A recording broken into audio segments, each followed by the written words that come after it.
Hi, I'm Mayor Andy Schor. Welcome to another edition of Walking Wednesday. As you know by now, we're doing Walking Wednesday remotely. We're doing it by TV. Usually we'd have a whole lot of people walking through the neighborhood, but now we're doing it on TV so you can watch it.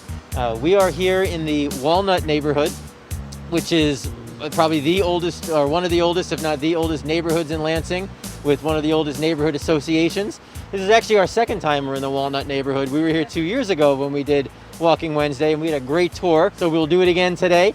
We're standing outside of Olympic Broil, and this is my second time in Olympic Broil in a week and a half, and I can tell you, I had the chicken last time, and it was unbelievable. Unbelievable. So if you haven't been to Olympic Broil, you got to get here. You got to get here. We're right on the corner here at Grand River and Seymour. It's just incredible food, but enough promo for Olympic Broil. You'll get to meet the owner. But I'm standing here with Roxanne and Dave from the land bank, because behind me you can see we have a land bank property right across the river, and they're going to talk a little bit about what's going on there, and then we're going to take you to a few different places here in the Walnut neighborhood. So welcome to the Walnut neighborhood Walking Wednesday. Thank you for watching, and I'm going to hand it off to Roxanne.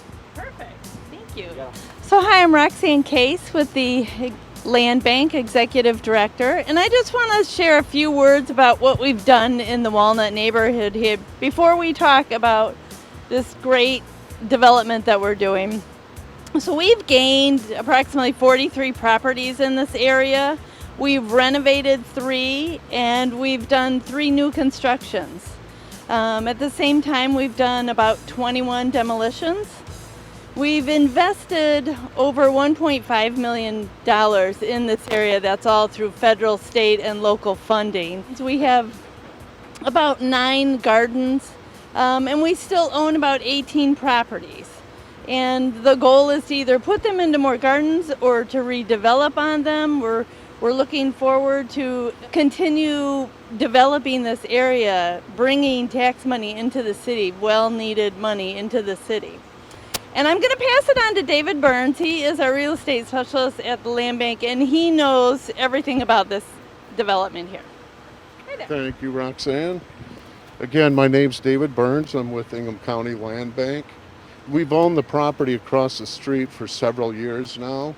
And over the past year, we've been working with the City of Lansing and MEDC to put out a RFQ, a request for qualifications for developers to redevelop the property.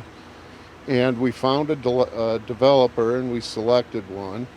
And so over the next year and a half, we're going to be working through plans to develop some residential apartments and some commercial space that'll be a real nice addition to the Walnut neighborhood. So that's what we're doing. The plans are not put together yet, so look for more information on this in the next year or so.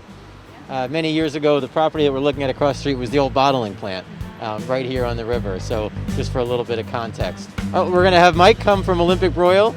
Hello, I'm Mike Alexander from Olympic Broil, the owner of Olympic Broil. We've been here for 47 years in this wonderful neighborhood.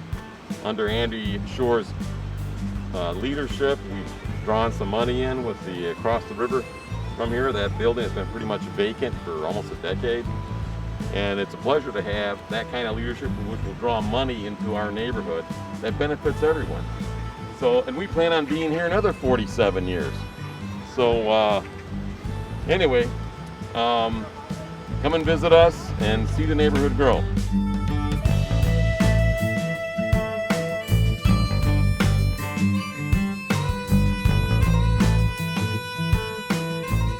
Hello, my name is Dale Schrader, and I'm the president of Walnut Neighborhood Organization.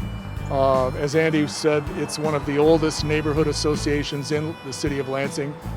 And this is perhaps the oldest neighborhood in the city of Lansing. It's part of the original plat that was laid out when the city was founded.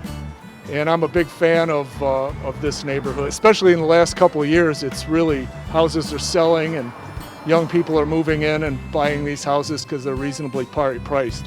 But I wanted to highlight the old filling station. This is the Pulver Brothers filling station. This was built in 1923. Right here, it's diagonally faces the corner of Cesar Chavez and Grand River Avenue. And at the time, Grand River was in fact the first paved road across the state of Michigan. It started in downtown Detroit and went all the way to Grand Haven. And then they had a ferry that took you into Wisconsin. So that was a busy street at this time, and that's why there's all these little filling stations like this dotted through Old Town. This one in particular was renovated in 2011, and it's on the National Register of Historic Places in the City of Lansing. There's about 35 places that are registered on this.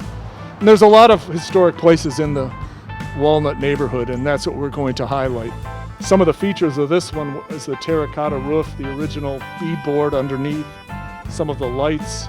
These lights come on at night that were inside the pillar, and when it was renovated, there were little light bulbs that were found underneath bird nests inside those pillars, and so they were restored, and a lot of time and effort went into restoring this. And it's Scoops Ice Cream is the business that's here, although they are closed for the season due to COVID-19. Another thing I wanted to point out for Walnut neighborhood is we've got a little free library over there that there's about 7 of them now in Walnut neighborhood.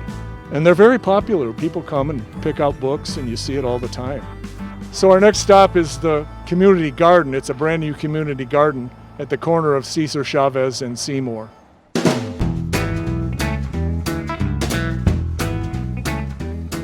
And here we are. This is our Walnut neighborhood newest community garden.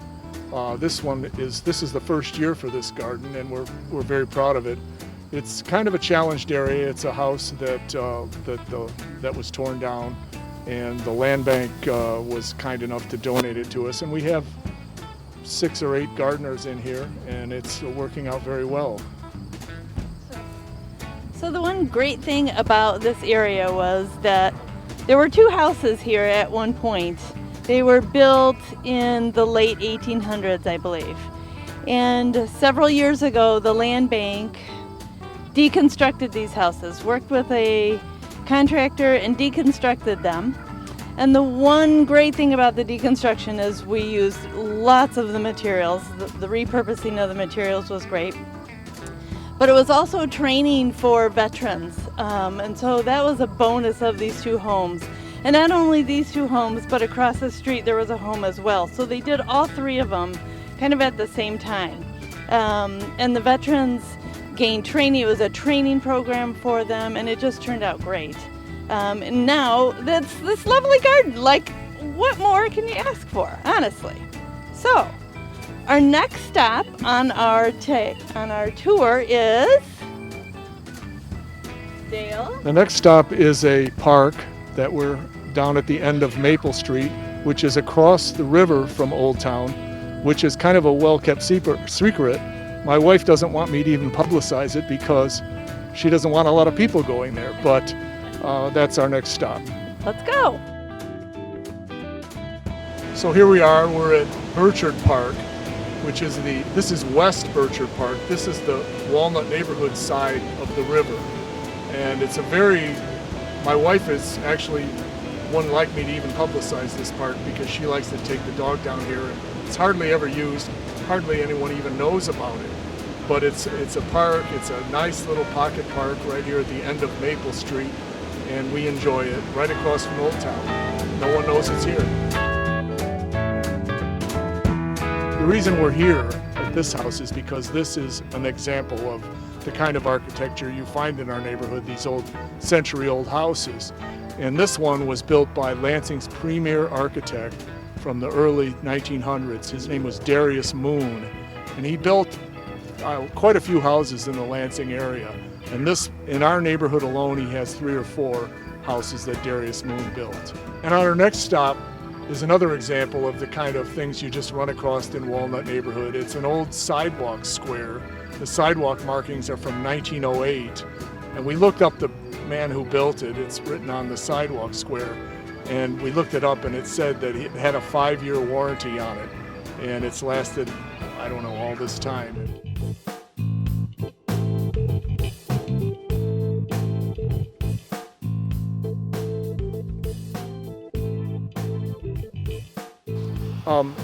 Hi, sir. What is your name? Harlan Kerr. Harlan, this is such a beautiful house. Oh, thank you. What year was it built? 1895. 1895, and you own both of these. Yes, And the flowers are spectacular. we try. Awesome. It just looks wonderful, and it just shows what can be done with one of these old houses in the neighborhood. Thank you. And how long have you worked here or lived here? Pardon? How long have you lived here? 15 years. And you're working on one room at a time, you said? Restoring. Yeah. So, how many rooms do you have left to restore? We have to finish the dining room. Okay. We've got it all done except to do the coffer and the ceiling. Well, it looks spectacular. Well, we get it all done, you'll have to come back and look at the inside. I look forward to that. very Right much. now, it's not suitable for company. And have you lived in the area most of your life? Or No. Are you from this area? No. No, I'm originally from the state of Wyoming. Oh, okay. And you came here to Michigan, huh? I retired from the state of Wyoming and decided I wanted to move. Okay. I had friends here, so here I am. You've done a great job. Then I worked at MSU for almost 20 years and retired from there. Thanks. Thank you. All right. Great. Thank you. Thank you. And then wait, can we ask about how old's Doug? Teddy? Okay. Teddy- He's falling asleep. Teddy is 12 years old. He's a rescue. He was from a rescue shelter in Detroit, and we've had him for about 11 years. He doesn't like you or anything. Oh no. No, he suffers from separation anxiety. He's a Yeah. cutie. He doesn't like to be away from anybody. He's a pretty good boy most of the time. Awesome. All right. I wanted to point out the building in the background. This is the Abigail. This is the former School for the Blind property. This is on corner of Pine and Cesar Chavez. This property kind of, because it bookends our neighborhood. It's the property we saw, that little park down in the river on one end on the east, and this is on the west. It goes to, Walnut neighborhood goes from Willow to Oakland. That's the entire neighborhood, and this particular property is being redeveloped. This is the beautiful old School for the Blind main building. It's called the Abigail. It's being redeveloped as senior housing. That's in the process of being done. It's almost ready. Also bringing up the neighborhood and values in the neighborhood. Gorgeous building, and there's several buildings on campus here. In particular, we've got the old high school building, and that's being also redeveloped as senior housing. Over here we have used to be the library, and now it's the NEC building and the Neighborhood Empowerment building. It's a very nice building inside, and it's very well run. It's a nice thing for the city, and that has been where we have our neighborhood meetings, and it's been very, very good addition to the neighborhood. This is the old superintendent's house, and that recently was sold by the land bank. So let's talk about the superintendent's building here. The superintendent's building, it was superintendent's building for the old School of the Blind, basically. And the superintendent's building came to the land bank in 2008, I believe. And in 2009, we renovated it and gave it a lift, a house lift, and sold it on a land contract to a design company. And they decided it didn't work for them. And we took it back over in 2015. And then in 2019, the land bank sold it to a company called Willow Tree Family Center, and they do support for families and babies and pregnancy, both for mother and father, and it's a great center for the neighborhood. It's well used. They have just started it, and the neighborhood has enjoyed the area. It works well for them. And we're hoping that the neighborhood actually embraces and uses their services as much as possible. This concludes our Walking Wednesday for the Walnut neighborhood. I want to thank Dale Schrader, president of the Walnut Neighborhood Association. I want to thank Mayor Schor for coming out and giving us our introduction. I would love to thank Roxanne and David from the Land Bank for giving us so much detailed information about the neighborhood.